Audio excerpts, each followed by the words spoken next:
Hi mga kalodi, for today's vlog, update tayo.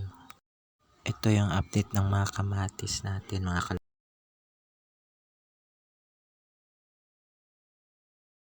May bulaklak na mga kalodi oh.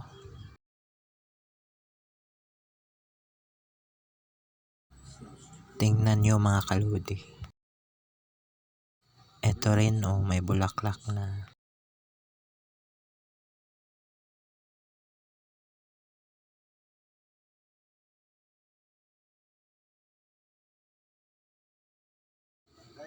Ito pa oh, tingnan nyo maigi. May bulaklak na siya. Ayan.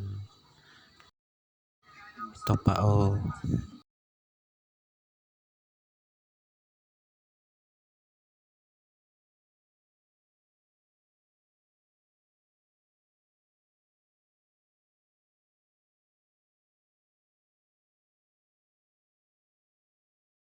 So yun lang mga kalodi. Don't forget to share, likes, and comment. Bye. Thanks for watching.